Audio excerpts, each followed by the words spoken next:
Bismillah. Assalamualaikum warahmatullahi wabarakatuh. Anak-anak kreatif di kelas menulis, apa kabar? Baik ya, semoga ya. Hari ini Budian ingin memberikan lunasi hutang Budian ketika bulan November kemarin.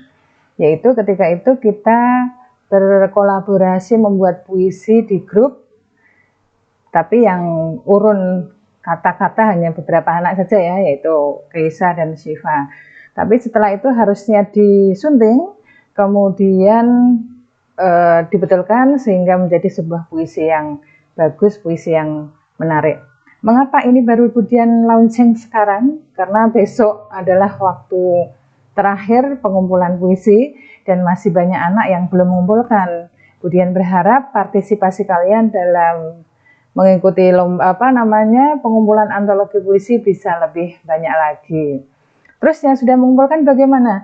Yang sudah mengumpulkan nanti akan tetap diseleksi. Yang pertama seleksinya berdasarkan plagiasi. Jadi yang diambil adalah karya-karya yang asli, bukan tulisan sendiri. Lalu bagaimana kalau karya itu hasil sendiri tapi terinspirasi punya orang lain, Bu? Boleh tidak seperti itu? Boleh sih, tetapi dengan syarat kemiripannya tidak mencapai 50%. Artinya kalau sangat mirip jelas tetap akan ditolak. Begitu ya. Jadi kalau kalian merasa karya itu adalah mirip dengan karya orang lain yang pernah kalian baca, silakan perbaiki lagi, kirimkan karena besok masih ada kesempatan. Semoga ini bisa dipahami. Nah, anak-anak yang Budian cintai, Budian berharap proyek ini bisa berhasil dengan baik, menjadi puisi yang baik juga, sehingga marilah kita mencoba menyunting puisi. Jadi ketika kita membuat sebuah puisi, sebetulnya kita adalah bermain kata-kata ya. Nah, ini sudah jadi sebuah puisi, tetapi kita lihat apakah puisinya sudah bagus atau belum. Kita baca dulu, tapi sebelumnya akan Budian pindah dulu ke Word dulu, supaya lebih enak untuk menjuntingnya.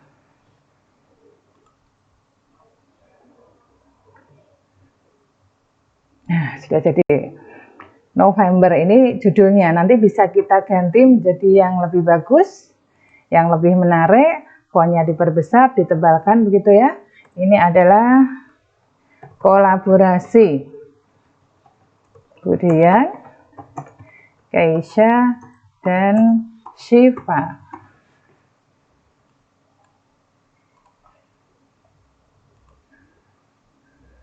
Kita besarkan dulu fontnya.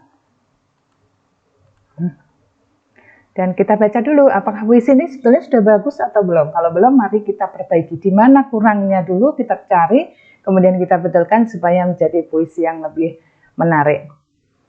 Sore hari di penghujung bulan November, hujan mengguyur amat deras. Dan tak ketinggalan petir yang menyambar dengan keras. Aku termangu di depan jendela, menatap ciptaan Tuhan yang indah. Bersyukur setiap waktu kepada Sang Maha Kuasa, karena telah memberikan nikmat yang tiada habisnya. Sungguh, aku sangat mengagumi renunganmu itu. Tetapi hati kecilku bertanya, mengapa masih ada orang yang tak bersyukur di dunia ini? Padahal nikmat yang kau berikan sudah sangat cukup. Nah, di sini ternyata kalau kita cermati anak-anak, ada bagian yang kurang sinkron. Misalnya di bait pertama ini kita tentang petir yang menyambar keras, tetapi di sini ada yang indah. Nah, dan kalau di sini bersyukur berarti kita cari yang indah saja, yang petir menyambar keras kita ganti, begitu. Ya, sehingga dalam puisi ini terdapat satu kesatuan makna. Baik, mari kita perbaiki dulu. Sore hari di penghujung bulan November, karena November ini sudah merupakan bulan, maka kata bulan tidak kita perlukan. Ingat bahwa yang namanya puisi itu bentuknya padat, sehingga tidak ada kata-kata yang berlebih. Hujan mengguyur amat deras, dan petir yang menyambar ini yang kita perlu ubah. Rinai hujan membasahi bumi. Pertanda rahmat Tuhan menyapa makhluknya. Nah, Penggunaan katanya ini huruf kapital karena untuk Tuhan. Aku termangu di depan jendela. Nah, menatap ciptaan Tuhan yang indah. Nah, ini kira-kira yang indah itu apakah hanya rine ketika ada hujan, maka biasanya ada pelangi. Nah, ini rine membasahi bumi selepas siang membawa rine membasahi bumi selepas siang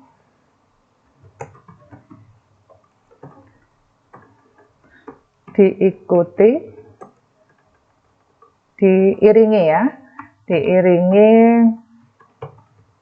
rona pelangi di ujung. Kalau sore-sore pelanginya di mana? Di barat atau di timur? Di timur. Di timur, di ujung, di ufuk timur. Nah, ini yang namanya menyunting seperti ini, sehingga ada beberapa kata yang ditambah, dikurangi gitu ya. Nah, baik. Aku termangu di depan jendela. Termangu kira-kira cocok atau tidak? Nah, ganti ya, aku merenung. Aku terpukau. Nah, ini lebih bagus. Di depan jendela, menatap ciptaan Tuhan yang sungguh indah. Nah, yangnya dibuang saja. Yang itu seringkali tidak usah diperlukan dalam sebuah puisi. Bersyukur setiap waktu kepada Sang Maha Kuasa. Sang Maha Kuasa dirangkai. Karena telah memberikan nikmat yang tiada habisnya. Ini juga agak terlalu panjang sehingga perlu kita perpendek, karena puisi itu sifatnya padat. Atas nikmat yang tiada habisnya. Sungguh kukagumi ciptaan Tuhan.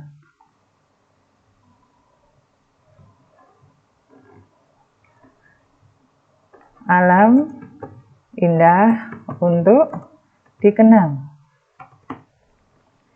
Dalam hati kecilku bertanya. Ini bisa. Boleh diberi tanda titik 2 ya. Supaya lebih menunjukkan bahwa itu pertanyaan. Mengapa masih ada yang tak bersyukur di dunia ini? Mengapa? Ada yang tak bersyukur di dunia ini, padahal nikmat yang Kau Tuhan beri ya, yang Kau berikan sangatlah cukup. Kudus, November, Januari, panjang sekali ini waktunya. Maklum ketika itu kami persiapan akreditasi, kemudian setelah itu Budian sibuk untuk ngurusi rapat ya, sehingga kelas menulis terpaksa sedikit terbengkelai. Nah, Kudus November 2020 sampai Januari 2021. Ini akan kita masukkan juga ke dalam buku antologi puisi siswa. Bagaimana kalau kita baca lagi? Ada tidak perbedaannya dengan yang tadi? Lebih bagus yang mana menurut kalian? Nanti bisa dibandingkan dengan yang ada di grup ya. Baik. November, kolaborasi Budian, Keisa, dan Siva. Sore hari di penghujung November, rindai membasahi bumi selepas siang. Diiringi rona pelangi di ufuk timur. Pertanda rahmat Tuhan menyapa makhluknya. Aku terpukau di depan jendela, menatap ciptaan Tuhan sungguh indah. Bersyukur setiap waktu kepada Sang Maha Kuasa atas nikmat yang tiada habisnya. Sungguh kukagumi ciptaan Tuhan, alam indah untuk dikenang. Hati kecilku bertanya, mengapa ada yang tak bersyukur di dunia ini? Padahal nikmat yang Kau berikan sangatlah cukup. Kudus, November 2020 sampai Januari 2021. Demikian paket revisi puisi untuk sore ini. Semoga bermanfaat. Wassalamualaikum warahmatullahi wabarakatuh. Dadah!